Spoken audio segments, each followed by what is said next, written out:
What's up, everyone? My name's Pastor Brandon, and I'm so happy you're joining us today. If it's your first time with us, I certainly hope it's not your last time with us, because here at New Post Church, we lead people to love God, love people, and to make a difference. We do that by creating a church that is for the Fredericksburg region. We support local schools, women's centers, homeless shelters, and food banks to make a difference in our community. Now, let's jump into this week's message. So, we're in a brand new series titled Guardrails, where we are going to be looking at specific guardrails that we may need to put into our lives. Because let's be honest, a lot of times, if you would have just had guardrails in your life, you probably would have avoided some of the big mistakes you had, right? But before we get started, what is a guardrail? We got to define it and figure out what it is. And you may or may not know this, but in the real world, as it relates to driving, it's a system, okay? It's a system designed to keep vehicles from straying into dangerous or off-limit areas. I mean, if you see and you pay attention, guardrails keep you from veering off the bridge or keep you from veering into the ditch. And the three most common places for guardrails are before bridges, medians, and then soft shoulders or curves, which are like unexpected change. So bridges, there's little room for error, so you got to have a guardrail there. The median, which is to protect you from oncoming traffic, and then the soft shoulders or curves because of the unexpected changes in the shifting and changing of the road. And guardrails do two specific things. They direct you and they protect you. So they direct us, they keep us on the right path, right? And they protect us to where if we do lose control or we do make some bad decisions, the guardrail makes sure that there's minimal damage done to our vehicle and to our families. And notice about guardrails too.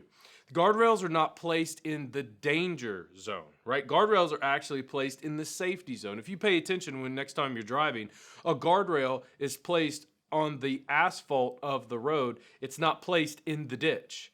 Okay, because the guardrail's got to keep you from going into the ditch or got to keep you from going off of the bridge. So the guardrail's not off the bridge, the guardrail's on the bridge. The guardrail is in the safety area where if you veer off course or you stray from the path, you are simply going to have minimal damage. You're not going to have significant damage. It's going to be minimal damage done. Because if there's no guardrail on bridges, you could drive closer to the edge, right?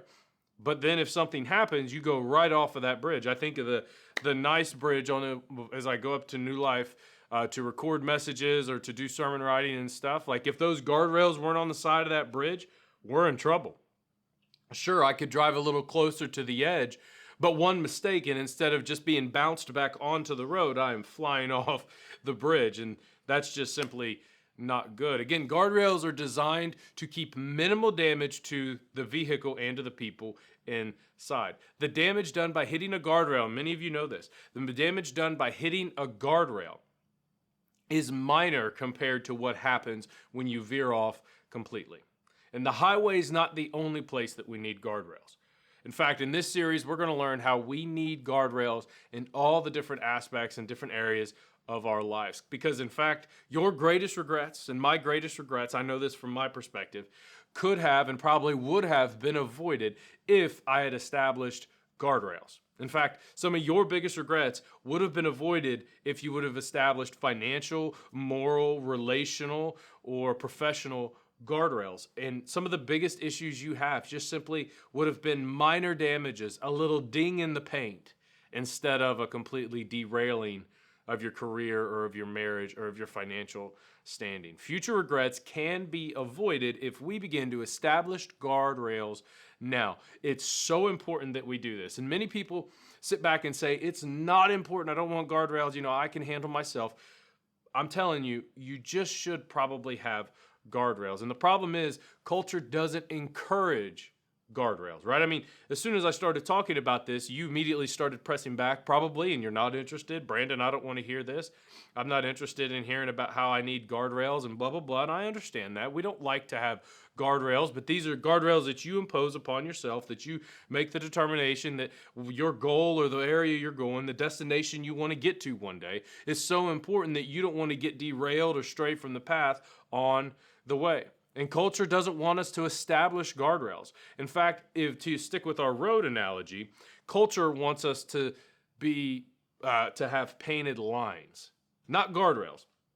Guardrails are physical barriers that keep you from venturing into the unknown or into the danger zone, right? They prevent you from venturing over there.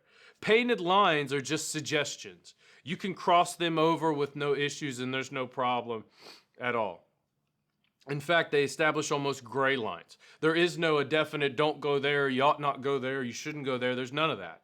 Instead, it's things like drink responsibly, right? But you can still make some horrible mistakes drinking responsibly. And many of you know, and I know as well, that we're not even sure what that means, right? And then sex, the thing with sex says, wait until you're ready, right? That's what culture says. Wait until you're ready, or now maybe even so, culture says, hey, as it relates to sex, just protect yourself. Just protect yourself. There's no harm, no foul in anything else. Just protect yourself and wait until you're ready, which if you ask a 16-year-old boy, he's going to tell you he's ready, right? So there's none of those. The other one is like consolidate your debts, which is a guardrail. And here's the biggest guardrail that just kind of drives me a little crazy. And it is listen to your heart. It's Disney-fied, right? It's like the princess dancing with the beast. Just listen to your heart. No, you probably should not listen to your heart. There's times when logic and reason needs to circumvent what you're feeling on the inside. That's going to be for a different sermon. But the problem is these are painted lines, and some of them don't even make sense. Some of them I say, and you don't even recognize what they are. You're not even sure what they are. And again, culture is not interested in us having guardrails. Culture wants us to have painted lines, because the more you're willing to move across that line, the more likely you are to crash and burn. Here's the other thing. Culture will get after you about your guardrails. They'll say, how dare you put these guardrails up? I can't believe, what are you, not trustworthy? You don't trust yourself. You can't behave. You're not disciplined enough, right? Those are the things it's going to say. But then again, it's going to be the same exact group of people that are going to berate you and crucify you for going into a ditch financially, going into a ditch personally, flying off the bridge relationally. The same the same group of people are going to happen when that situation arises. So it is a problem. In fact, a couple years ago in 2017, the Harvard Business Review, they actually did an entire article. They did an entire article about the Billy Graham rule. Many of you know the Billy Graham rule. And a couple of years ago when this article was written, it was because Mike Pence, the vice president at the time, he had the Billy Graham rule, or the Mike Pence rule, which the rule was basically didn't want to be alone and wouldn't put himself in a position where he was alone with female colleagues. So if he was sitting down and eating a meal, he would never do it in a place where it could be viewed as they were possibly a romantic relationship. There was never a, hey, we're driving from, this place to that place. It's like, no, well, I'm not going to drive with you alone in the vehicle, because that can be seen as this, or this can happen, this situation can happen. And the problem is culture completely and totally mocked.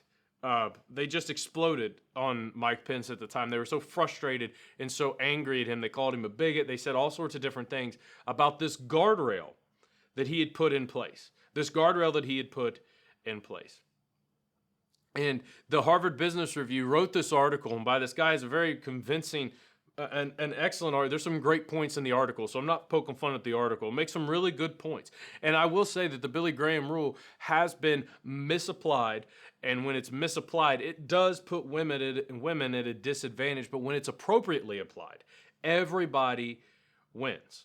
But again, Billy Graham and Mike Pence at the time, they were mocked and they were ridiculed, and it was like, can't believe you would do this kind of stuff. And the Harvard Business Review goes on to say, in the title of this review says, men shouldn't refuse to be alone with female colleagues. And this whole article goes on to completely rip apart the idea of putting in a guardrail with the opposite sex as it relates to professional or relational relationships. Just totally ripped it apart. And then it offers this painted line solution. Okay, so here's what it says, and this is this quote is a little frustrating, especially if you are a man, because of the way they say this.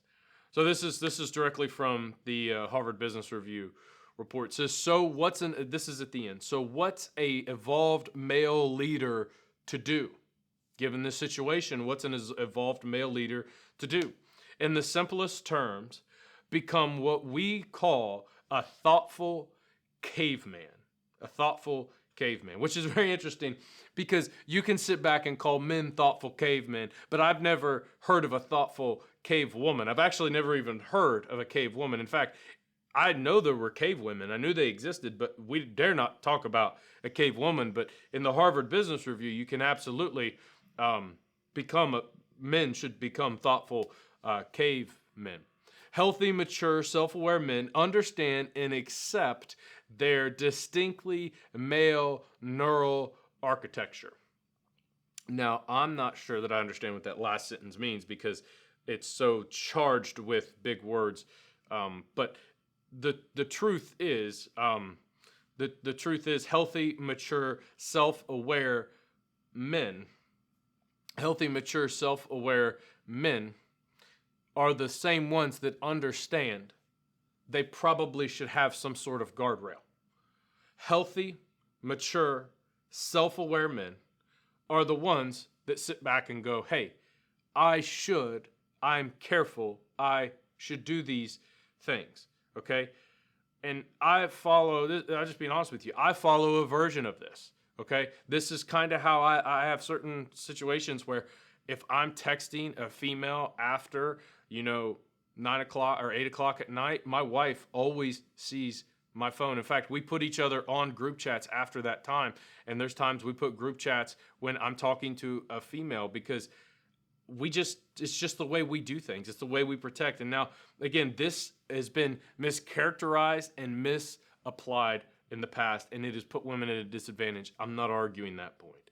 I'm arguing and I'm making the point that the minute you put a guardrail in, this is a perfect example, the minute you put a guardrail in, a healthy guardrail, not a guardrail that's meant to hurt anybody, okay? Remember, minimal damage done.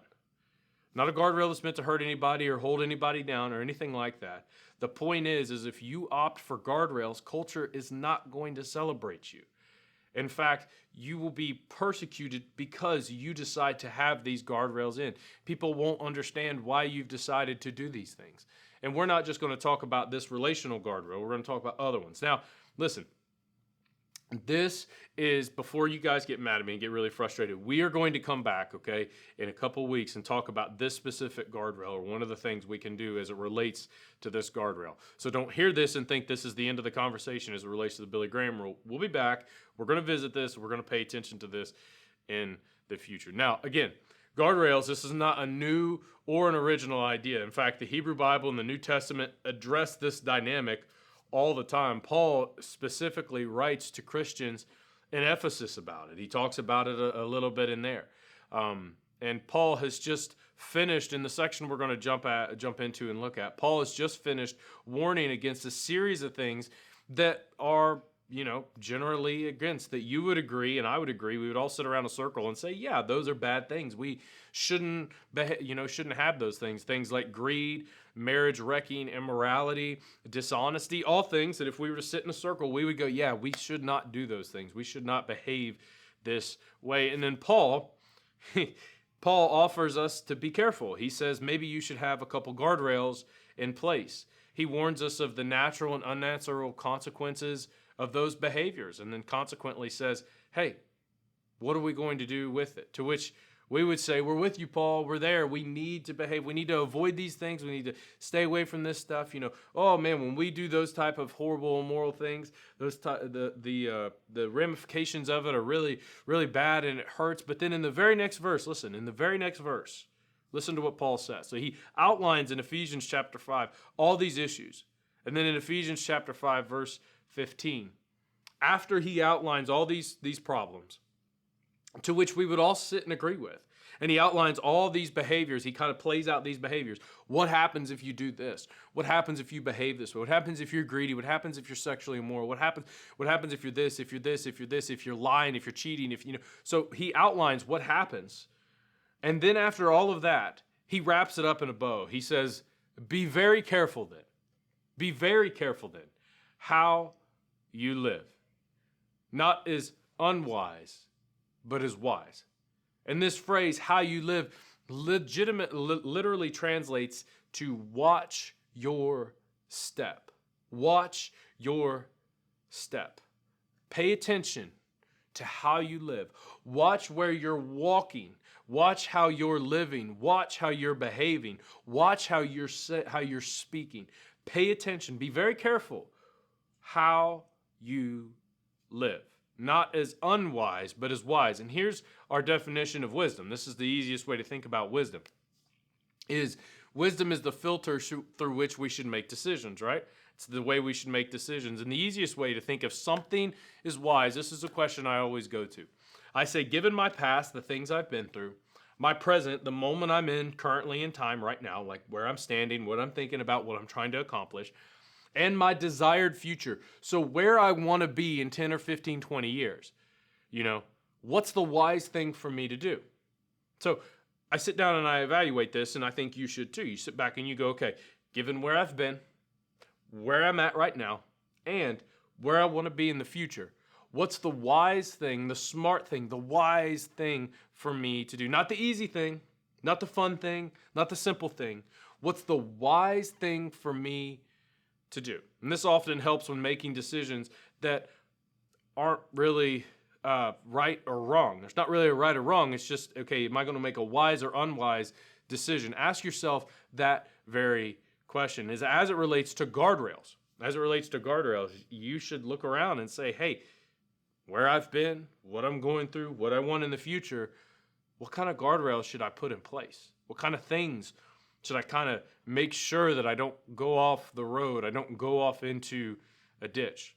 Paul continues, he says, be very careful then how you live, not as unwise, but as wise, and we just talked about being wise, making the most of every opportunity, literally translated to redeeming the time. Redeeming the time, which is literally go back in time or make sure that you're paying attention to the time you have. I mean, if we were to ask this question, I think every one of us, if we were to sit in a circle, you would answer this question.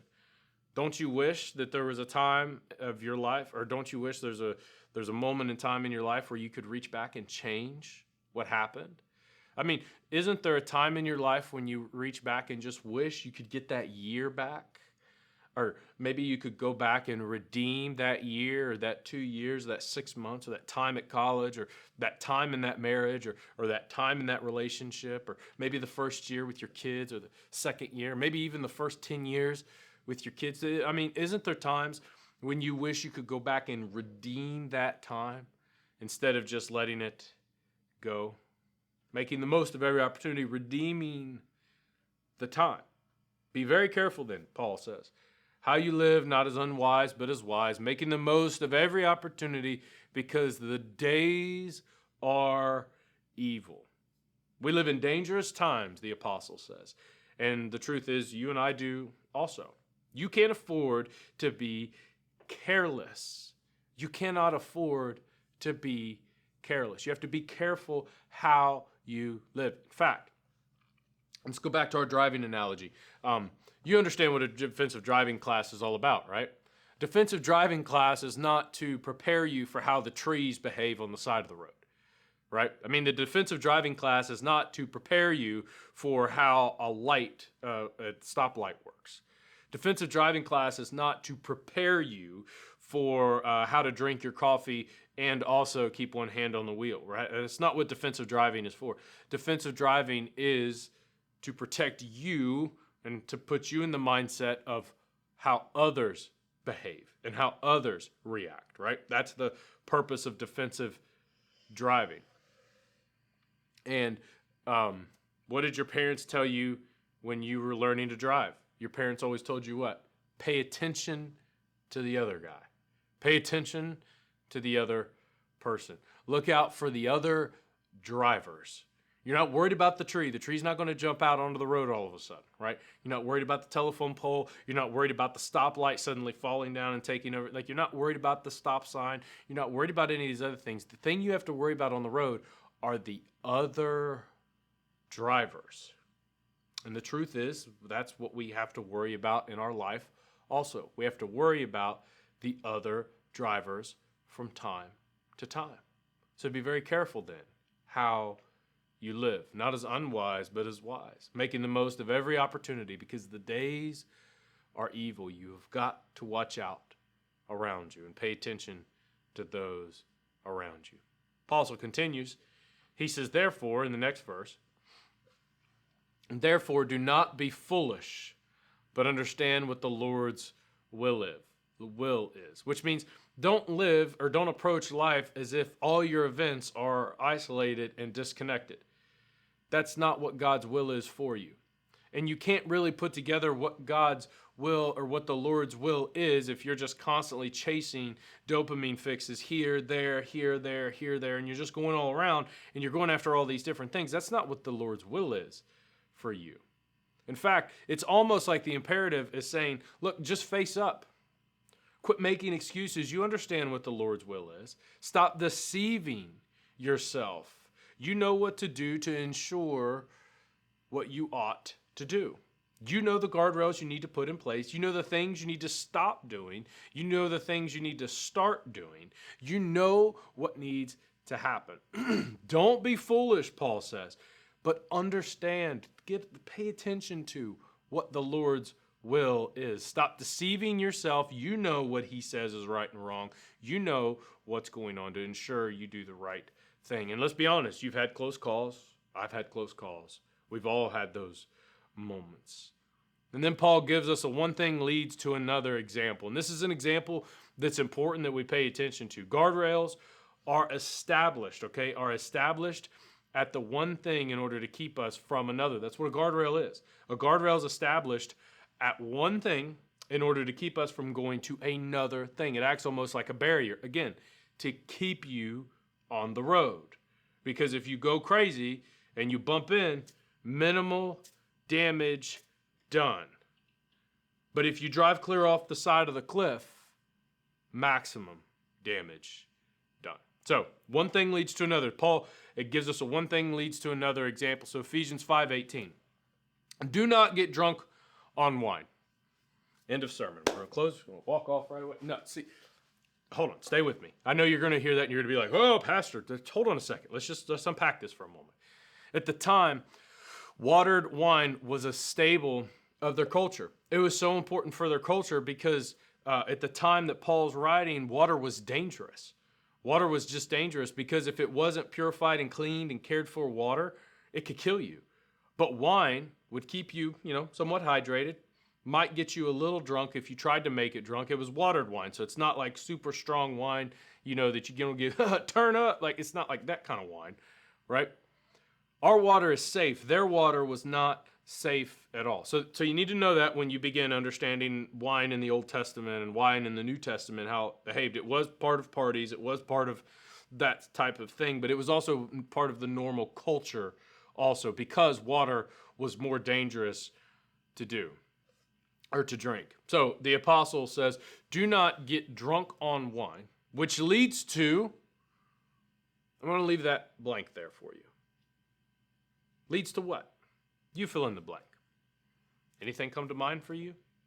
I mean, let's be honest. Can we just be honest for just a moment and not try to pretend like we've never had and made bad decisions while we were drunk? Anything come to mind when that happens? I mean, we don't go here all that often, but I think sometimes maybe we should. And listen, if one person tells you, and this is important, if one person tells you you drink too much, you do. You do. All right, back to Paul. The problem with getting drunk, his point is, the problem with getting completely drunk is what it leads to. It's what it leads to, okay? Stopping at drunk or preventing from becoming drunk should be the guardrail. Because when you become so drunk, you're not making good decisions anymore. I know for some, so drunk is the guardrail, but for some, I know drunk it's the goal, right? But drunk is really the guardrail. It really ought to be the guardrail. And it's funny, right? Everybody's laughing. It's all funny right up until someone gets punched or a woman gets hurt or a car veers across a line Or it's funny until a student can't quit drinking because he moved on from college and now all of a sudden he can't quit drinking, but everybody else quit drinking. Then the question always becomes, Brandon, is drunk a sin? It's foolish. Getting drunk all the time is foolish. Handing your faculties over to a chemical often is foolish, to where you don't make good decisions. Now, again, I'm not here to take all of your fun. Simply here to talk about maybe we need to have some guardrails in place. So, Ephesians 5, don't get drunk on wine, which leads to, and this is the word the apostle uses, debauchery. Debauchery, which is a big word that we sit back and we just don't even know, or we always think it's sexual. But debauchery is actually indulgence resulting from a lack of self-control. So debauchery is when you just don't have any self-control. You just say, screw it, I don't care. And that's his point. He says, don't get drunk on wine, because when you get drunk, you just kind of, your faculties go out the window and you just don't care and you just have no self-control. So anything and everything is game when you're drinking and you're completely drunk. So the apostle says, look, one thing leads to another, so you got to put a guardrail up somewhere. Put a guardrail at drunk. Don't make drunk the goal. Make drunk the guardrail. Don't get close. Stay away from it. It's not worth it. Don't get drunk on wine, which leads to debauchery. But instead, listen to what he offers instead. And you're going to be like, oh, this is such a churchy word. Yeah, it is, but welcome to church. Instead, he says, be filled with the Spirit. Be filled with the Spirit. And now, in the New Testament, we learn over and over again from Jesus, from Peter, and then again from Paul, that God's Spirit actually takes up residence in our hearts and takes up residence with our spirit. And our consciousness influences our conscience and kind of gives us that warning sound. Acts as the fire alarm. You know the point of a fire alarm? It's to get you out before any damage happens, right? That's kind of what the whole point of a fire alarm is to get you out before you get hurt bad. That's kind of what this is. The Holy Spirit will do that from time to time. The Holy Spirit will remind you or warn you. I mean, it's that voice when you sit back and you're about to text him and it goes, I don't know. Or you're about to say that thing to your wife and it goes, hold on, man, I don't know. Or it's that thing that you're getting ready to make a comment at work, or you're about to fly off the handle and it goes, hey, hold on, shh, just wait a second, right? It's that gentle, hold on, just wait, give it a second. What would be the wise thing to do? How should you behave? What should you do? It taps on your conscience. And being filled with the Spirit. Instead of giving yourself over to self-control, he says instead the alternative is to listen to the Spirit. To listen to that gentle, hold on. Don't go there. Don't go with them. Don't do that thing. Don't do that with him. Don't do that with her. Stay away. It's that gentle nudge, that gentle, hey, don't go there. Stay away from that area. So in conclusion, Paul says, be very careful then how you live, not as unwise, but as wise, making the most of every opportunity, because the days are evil. Therefore, do not be foolish, but understand what the world is. Guardrails, ladies and gentlemen, as we continue this series next week, guardrails are the equivalent of defensive living. Defensive living. And you will find it way easier to discern the will of God once you establish guardrails. Why? Because the further you step away from harm is actually one step closer to the one who loves you. When you step away from the edge and you get closer to the center, you're actually drawing closer to God. And this series, as we go forth in the next 4 weeks, is going to be about becoming more surrendered people.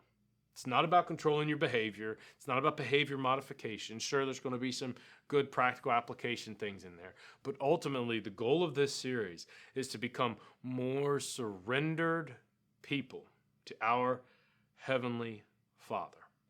So the questions this week: where do you need to start in order to live as wise, not unwise?